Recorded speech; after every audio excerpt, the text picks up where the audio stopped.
आफताब मेरे मामू का बेटा मेरी माँ को बहुत प्यारा था। वो अपने भतीजे पर वारी सदके जाती थीं। एक रोज़ मामू अपने कस्बे से तशरीफ़ लाए और बोले कि बहन, मैं चाहता हूँ आफताब मैट्रिक कर ले, लेकिन कस्बे में बॉयज़ स्कूल मिडिल तक है। अगर तुम मेहरबानी करो तो मैं अपने बेटे को तुम्हारे पास छोड़ जाऊँ। हाँ क्यों नहीं लाला, ये भी भला कोई पूछने वाली बात है। तुम इसे यहाँ दाखिल करा दो, मैं ख्याल रखूँगी। मेरे बेटे शबीर के साथ पढ़ेगा, दोनों इकट्ठे स्कूल जाया करेंगे, दोनों भाइयों की तरह साथ रहेंगे तो खुश रहेंगे। अपने घर वाले से पूछ लो ताकि उसे कोई एतराज़ ना हो। उसे क्यों एतराज़ होगा भला? लाला, तुमने उस पर इतने एहसान किए हैं, बुरे दिनों में लाख रुपया कर्ज देकर आज तक वापस नहीं मांगा। वो ऐसा भी एहसान फरामोश नहीं है। अम्मा ने सही कहा था और मामू ने भी। अब्बा को दिल में एतराज़ तो था, मगर मामू के एहसानात भी याद थे। जब उन्हें मुखालिफों ने झूठे मुकदमे में फंसाया था तो मामू ने ही लाख रुपया देकर पुलिस के चुंगल से छुड़ाया था, वरना अब्बा आज नाहक लंबी सजा काट रहे होते। आफताब ने मैट्रिक में दाखिला ले लिया और हमारे घर रहने लगा। अम्मा बहुत ख्याल रखती थीं, अपने बेटे से भी बढ़कर, लेकिन अम्मा से ज़्यादा मैं आफताब का ख्याल रखने लगी कि उन दिनों उसके और मेरे दिलों में मोहब्बत ने अपना घर बना लिया था। मेरे भाई शबीर को आफताब के आने से खुशी तो हुई थी, लेकिन उसकी ज़्यादा दिलचस्पी अपने चचा के घर की जानिब थी। चचा की बेटी को वो दिल से पसंद करता था। जब वक्त मिलता उनके घर चला जाता। चचा को इल्म था कि शबीर उनकी बेटी को पसंद करता है। तभी चचा ने अब्बा के सामने ये शर्त रख दी कि बेटी का रिश्ता तभी दूंगा जब तुम अपनी बेटी का रिश्ता मेरे बेटे से तय कर दोगे। मेरे वालिद ये शर्त क्यों ना मानते? भला इसमें हर्ज ही क्या था? बेटी अपने चचा के घर और भतीजी बदले में बहू बनकर आ रही थी। दोनों भाइयों में प्यार ऐसा था कि वो एक दूसरे पर जान निसार करते थे, और फिर ज़र्री ज़मीन भी मुश्तरका थी। उस बंधन के बाद मुश्तरका ही रहती। अब्बा को क्या खबर थी कि दरमियान में क्या प्रॉब्लम है। ये सिर्फ मेरी माँ को पता था कि मैं आफताब को अपना दिल दे चुकी थी, और माँ ने भी यही सोचा था कि अपने प्यारे भाई के बेटे को ही दामाद बनाएंगी। ये बात उस वक्त खुली जब आफताब ने मैट्रिक कर लिया और मामू मेरा रिश्ता मांगने आ गए, तो अब्बा ने ये कहकर मामू को जवाब दे दिया कि होश के नाखून लो, मैं और मेरा भाई आपस में अपने बच्चों के रिश्ते तय करने का फैसला कर चुके हैं, और मैं अपनी बेटी की शादी हरगिज तुम्हारे बेटे से ना करूँगा। मामू के दिल पर जो गुजरी सो गुजरी, मेरा कलेजा भी छन्नी हो गया। अपने बाप को खूब जानती थी कि जो फैसला कर लेते हैं तो फिर उसे बदलते नहीं हैं। शबीर भाई की सोबिया से अटूट मोहब्बत की वजह से मेरी खुशियों का जनाजा तो निकल जाना था। मैं ये भी खूब जानती थी, जो मसले मामूली नज़र आते हैं दरअसल वो मामूली नहीं होते। अम्मा मुझसे ही नहीं, आफताब से भी बहुत प्यार करती थीं। वो हमारी आंखों में आंसू नहीं देख सकती थीं। मामू माली लिहाज से वालिद साहब से ज़्यादा मजबूत और साहिबे हैसियत थे। जब अब्बा का इरादा वाजे हो गया तो मैंने रो रो कर अपना बुरा हाल कर दिया। अगरचे मेरी माँ शोहर का हर हुक्म मानती थीं, लेकिन इस मसले पर उन्होंने अपनी बात मनवाने की ठान ली और अब्बा से कह दिया कि मैं हरगिज़ बेटे की खातिर बेटी की कुर्बानी ना दूंगी। तुम्हारे भाई को रिश्ता देना है तो बगैर किसी शर्त के अपनी बेटी मेरे बेटे से ब्याह दें। उनका बेटा इस लायक नहीं कि हम उसे अपना दामाद बनाएं। वो निकम्मा और आवारा मिजाज है, सारा दिन दोस्तों के साथ घूमता फिरता है, ना तालीम याफ्ता है और ना बाअदब। सुना है शराब भी पीता है। ऐसे इंसान के पल्लू से मैं अपनी अकलौती लड़की को बांधकर उसे जहन्नुम में हरगिज धक्का ना दूंगी। अम्मा की बात भी दुरुस्त थी। आफताब मेरे चचा के बेटे से कहीं बेहतर था। आफताब में तो कोई बुरी आदत भी ना थी, इल्म हासिल करने का भी शौक था। अब दोनों जानिब से मेरे रिश्ते के लिए खींचातानी होने लगी। वालिद अपने भाई की मोहब्बत में डूबे हुए थे और उनको चचा के सिवा कुछ नजर ना आता था, और अम्मा ने कह दिया दुनिया इधर की उधर हो जाए, मैं अपनी बेटी की शादी अपने भाई के बेटे आफताब से ही करूंगी।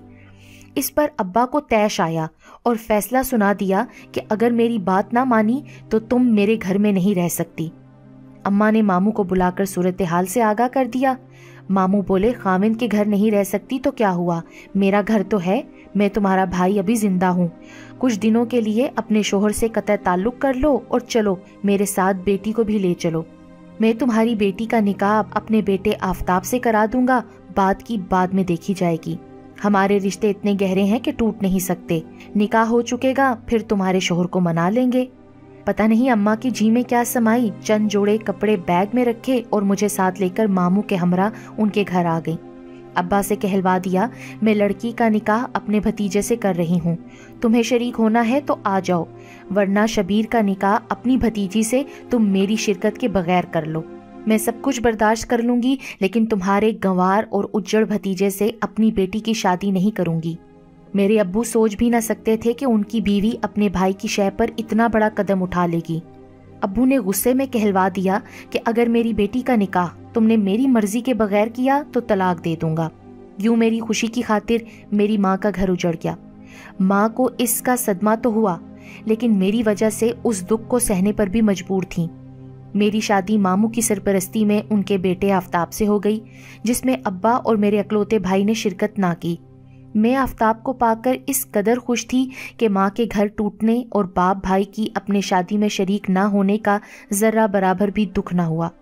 जानती थी कि अब माँ और बाप का फिर से एक होना नामुमकिन है। मेरे वालिद इंतहाई जिद्दी इंसान थे और वो कभी भी दरगुजर नहीं करते थे। अम्मा मामू के घर अब मुस्तकिल रहने लगीं, जो अब मेरा भी घर था। वालिद ने पलट कर हमारी खबर ना ली। जब तक अम्मा जिंदा रहीं, मुमानी का सलूक बतौर सास मेरे साथ ठीक रहा। उन्होंने कभी कोई शिकायत का मौका ना दिया। लेकिन अम्मा की वफात पाते ही मुमानी ने आंखें बदल लीं। मैं एक बच्ची की माँ भी बन चुकी थी। ज्यादा वक्त मुझे अपनी बच्ची को देना होता था, तभी मुमानी बात बात पर मुझे झिड़कती, उलझती और ताने देती कि तू तो वो बेटी है जिसने अपनी खुशी पूरी करने की खातिर अपनी माँ का घर उजाड़ दिया था। खबर होती ऐसी निकम्मी बहू ला रही हूँ तो तुझे अपनी बहू बनाने की कभी गलती ना करती। बहरहाल मुझे इसी घर में रहना था। मुमानी से जब दिल को ठेस लगती तो वालिदा बुरी तरह याद आती और बाप की कमी को भी शिद्दत से महसूस करती। सोचती वालिद का साथ होता तो ये मुझसे ऐसी दिल आजारी की जुर्रत न कर पाती। वालिद की शफकत से महरूम हुई और भाई की नफरत भी दिल का जख्म बनी। मेरी वजह से सोबिया और उसकी शादी भी ना हो सकी, क्योंकि रिश्ते के बदले रिश्ते की रस्म ने मेरे भाई की खुशियां छीन ली थीं। सोबिया की भी अभी तक शादी ना हो सकी थी और भाई भी कंवारा था, लेकिन चचा की जिद थी कि अगर मुझे तलाक हो जाए और मेरा रिश्ता उनके बेटे को मिल जाए तो वो मेरे भाई को अपनी बेटी दे देंगे। अब्बा ने चचा को बहुत समझाया कि अब मेरी बेटी शादीशुदा है और एक बच्ची की माँ है, अब तो ऐसा नहीं हो सकता। लेकिन मेरा भाई शबीर भी अड़ गया। अब्बा को उकसाता कि जब चचा कहते हैं कि बेटी को तलाक दिलवा दो, हम उसे बहू बनाने पर राजी हैं, तो फिर तुम ऐसा क्यों नहीं कर लेते? मामू हमारा क्या बिगाड़ लेंगे? अरे मामू तो बाद में कुछ करेंगे, पहले मेरी बेटी राजी हो। वो तलाक का मुतालबा कभी ना करेगी और ना आफ्ताब उसे तलाक देगा। अब्बा ये मुझ पर छोड़ दो, तुम एक बार बाजी को घर ले आओ, उसे राजी नामा कर लो। जब वो हमारे घर आ जाएगी फिर उसे मनाना हमारा काम है। गर्ज मेरे भाई को चचा की बेटी के इश्क ने इतना अंधा कर दिया था कि वो मुझे तलाक दिलवाने से भी नहीं हिचकिचा रहा था। वालिद बेटे की मोहब्बत से मजबूर होकर एक रोज मेरे घर आ गए। खिलाफे तवक्का उनको अपने घर देखकर मैं तो खुशी से पागल हो गई। समझ रही थी कि बाप अपनी शफकते पितरी से मजबूर होकर आ गए हैं। वो तो मेरे मामू से इंतकाम लेने आए थे। उन दिनों मामू बहुत बीमार थे और अस्पताल में थे। अब्बा उनकी इयादत का बहाना बनाकर आए थे। जानती न थी कि उनके दिल में क्या है। ये वही शख्स थे कि जो बीवी के मरने का सुनकर भी ना आए थे और ना बेटा वालिदा के जनाजे में शरीक हुआ। ये दोनों अभी तक मेरी मरहूमा माँ और मामू से नाराज थे। फिर भी मैंने वालिद और भाई की खूब खातिर तवाज़े की। खुशी से फूली न समा रही थी कि मेरे वारिस आ गए थे। अब मुझे सास से डरने की जरूरत न थी। मेरे शोहर आफ्ताब भी अब्बा के आने की वजह से खुश थे कि उन्होंने नाराजी खत्म करके खुद घर आकर हम सबको इज्जत बख्शी थी। आफ्ताब मेरे अब्बू को मामू के पास अस्पताल ले गए। मामू ने कहा कि तुमने बड़े दिल का मुजाहरा किया है, तुमने इंतहाई बड़ाई से काम लिया है जो मुझे माफ कर दिया है। उस मुलाकात के अगले दिन मामू खाले के हकीकी से जा मिले। वो मुझे और आफ्ताब को रोता हुआ छोड़ गए। ढारस हो गई थी कि मामू ना रहे, अब्बा तो हैं। सच शुक्र कि अब उनका आसरा बहाल हुआ है, वरना मैं बिल्कुल ही बेआसरा थी। दूसरी बार अब्बा मामू के 40वें पर आए और आफ्ताब से कहा, बेटा मेरी ख्वाहिश है कि बेटी और नवासी को कुछ दिनों के लिए अपने घर ले जाऊं। 6 बरस हो गए हैं ये बाप के घर की दहलीज पर कदम रखने के लिए तरस रही है और मैं भी इसकी जुदाई में तड़पता रहा हूँ। میں نے اپنے جس بھائی کی خاطر بیوی کو طلاق دی تھی اس نے بھی بے وفائی کی اور بیٹی کا رشتہ میرے بیٹے کو نہیں دیا۔ اب میں اس سے ناراض ہوں۔ تمہارے ابا اللہ کو پیارے ہو گئے ہیں، آخری وقت میں نے ان کو معاف کر دیا ہے۔ اب تم بھی سب ناراضگیاں ختم کرو، اسی میں بھلائی ہے۔ آفتاب نے ابا کی بات کو سر آنکھوں رکھتے ہوئے مجھے ان کے ہمراہ میکے جانے کی اجازت دے دی۔ ان کا جی چاہا وہ بھی ساتھ آئیں، مگر ملازمت سے چھٹی نہ مل سکی تھی۔